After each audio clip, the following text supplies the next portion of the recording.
When it comes to investing, the time factor is something you quite simply cannot overlook, especially because it's a key determinant as to how your emotions are going to be regulated around making financial decisions. So you need to put strategies and structures in place to ensure that you're buying yourself more time. That's why things like setting up an emergency fund and exploring just a couple of low risk investment options are things I believe are non-negotiable as a young individual who is trying to be financially stable.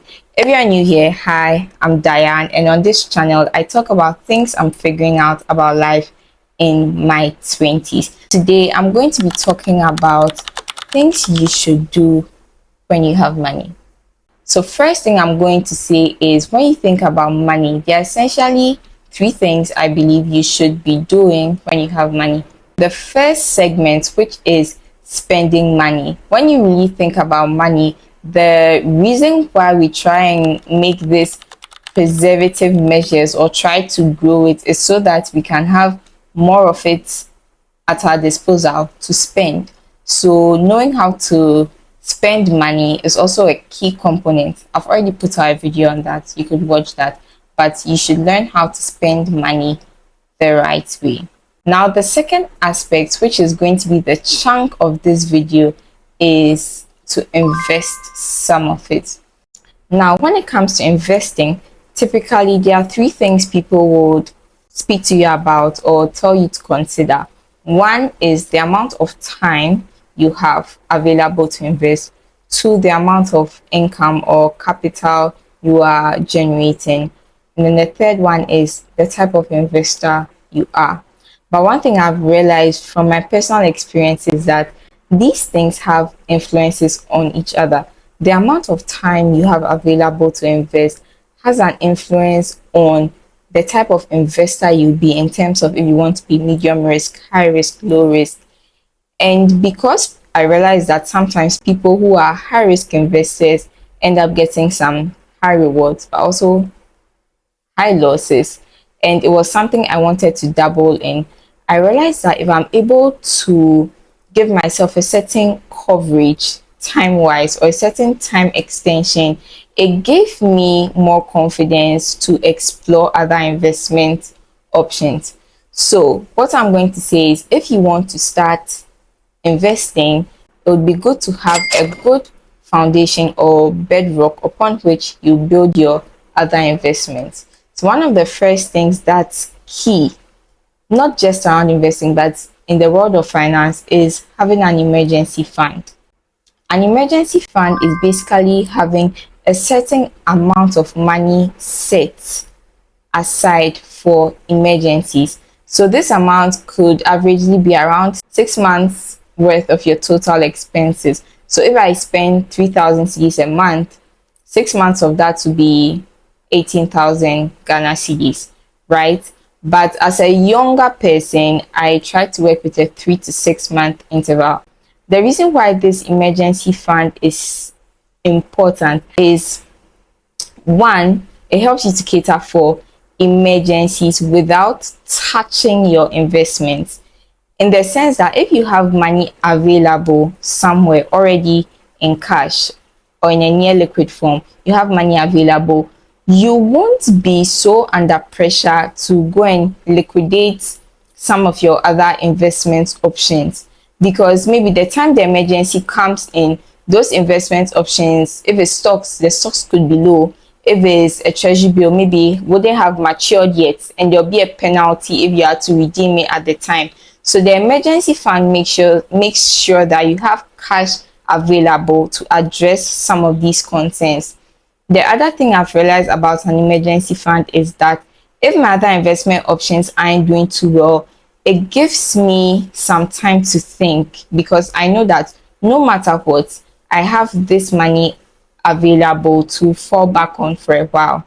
Also, as a young professional, if you are planning around switching jobs or if you get laid off, sometimes some of these things you don't expect them. You know that you have a stash of cash somewhere or a backup that can keep you going for a bit. So these are some of the importances of an emergency fund. Second thing I'm going to say is try to explore some low risk investment options. When you think of an emergency fund, think of it as a time stability extension. So you know that your emergency fund is keeping you stable for maybe 3 months or 6 months. Low risk investment options can also buff up that time to like 6 months or 12 months. So if you have a couple of treasury bills and you know at maturity you are going to have this amount, or you know if it's a 365-day bill, at the end of the next year you have this amount, it's also something that helps build your time extension. The reason why I keep on saying that timing is important is because with some other investment options, they are quite frankly a little unpredictable, but they are only unpredictable mainly in the short term. Like if you get stocks and you wait for a 3 month interval, they could have gone up, they could have gone down. But if you get maybe a well diversified ETF or something in the US stock market, an ETF in the US stock market, and you look at the trend over time and you know that over maybe the past 5 years is something that has been growing, you are bound to believe that it will go up eventually. The concern is the time at which the stocks are up. Will it be up at the time that you need it to be up, or when you need money will the stocks be down? So creating these other buffers will help you to be less reliant on that, because really with investments, especially in stocks or some other aspects, you have to think long term. They are not short term investment options, they are long term. That's why when sometimes people get stocks and over 2 months they are distressed, etc., is because they did not set a foundation. They don't have other things to fall back on. So when stocks are going down, you are going down with it, right? When it comes to investments, financial management, it's about having a good foundation. That's the approach you should be taking to investing. So just to give you some more perspective on how you can go about this, with the emergency fund, for example, please watch the previous videos. If you are tracking your finances, you know how much you're spending in a month, and you say, okay, based on your job stability level or your experiences you have had in terms of emergencies, decide on which amount will work best for you. When you settle on that amount, it would be great to have a separate place. I know in some bank accounts you can have subdivisions in the account, or you might have to create a separate account and keep the money there. So you could explore that for your emergency fund. Personally, I just keep about a month's worth in my actual account because I don't like holding a lot of money in cash. And then what I do with the rest is I have a low risk investment option that is highly liquid. When I say highly liquid, it's something that can be easily changed into cash. So another key feature of your emergency fund is that it should be cash or something you can easily change into cash. So the low risk investment options that I explore for my emergency fund as well, you can have a look at Achieve. They have their DigiSave option. So it is tied to the treasury bill rate. Last time I checked, it was around 17%, but they do have their own charges. So with this option, you can deposit money there with your mobile money account, with your bank account, and you can liquidate it in about 1 to 2 days. So it's highly liquid, like I was saying. There's also the Stanbic Investment Management Services. So you can also deposit money there, but don't keep all of your emergency fund money there. This is just an additional measure I am taking as someone who I just don't like holding a lot of money as cash because I feel like it's losing value. But you could still keep all the 3 months or all the 6 months in your account. So that's for the emergency fund. Low risk investment options, things I use for my low risk investment option. So with treasury bills, when you are going in to buy a treasury bill, there are 3 considerations. You need to know the duration you are working with. Is it a 91 day? So is it 3 months? Is it 182 days? Is it 6 months? Or is it a 12-month treasury bill? So 365/366 day treasury bill. So these are some of the questions you'll ask. You'll ask, what duration you are looking at. The second thing they'll ask you is it compounding, as in is it rolling over or not? You could buy a 3 month treasury bill and then it will just keep on rolling over indefinitely, or you could be buying the treasury bill. Maybe you just want it to be a treasury bill for 3 months and later on you move it into something else. So whether it's compounding or not compounding is another thing they'll ask you. And then the last thing you would have to look at with the treasury bill would be the percentages. So as in the interest percentages. So if it's maybe 15%, so typically the shorter duration treasury bills have slightly higher percentages than the longer duration, but it's not a vast difference. Maybe the 91-day percent can be 15%, and then the 365-day could be 14%. If you want me to do an in-depth video on treasury bills, you can let me know, I'll do that. But you could consider getting some treasury bills as well. So when you have things to cover maybe a 1 year interval, it gives you a lot of clarity to even wait out certain financial circumstances. So you won't be too pressed when you move on to explore other investment options. So even with going into stocks, I would personally say, this is not financial advice, you should explore things like well diversified ETFs, like ways in which your money is spread across, because it's slightly safer than just investing in one company or in one aspect. Even though people who do that could have higher rewards, it really depends on how much knowledge you have about it. Because essentially, I think one of the things people don't pay attention to is when you are buying stocks, right? People say, okay, you are getting a slice of a business, but you're still a business owner.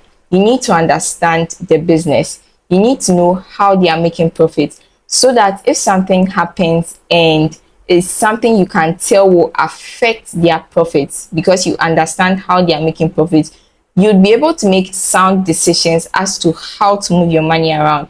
But if you don't even know how they are making their money, you don't have an understanding, maybe it's their money from ads, is their money from this particular product. If you're investing in Tesla, is their money from cars, is their money from something else they are into? If you can't understand these things, when there are changes in the stock prices and it's going up and down, you won't be able to tell what is influencing that change. But if you have a general understanding of the industry and you know, okay, this industry does well, and maybe you have a general understanding of what's happening in that industry, then you can make those decisions. I should definitely do a video on stocks. But yeah, so have a good foundation before you explore some of these other options. Now, when it comes to investing, it's basically putting money or resources aside in hopes of getting a higher return at a later time.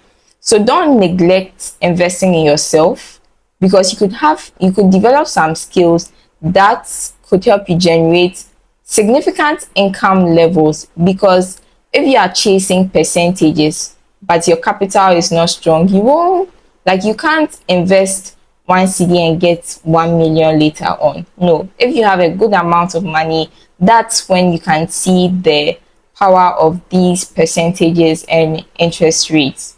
So you should have a look at that. Invest in yourself, invest in relationships, invest in your health, your peace of mind. These are some things you should still explore investing into.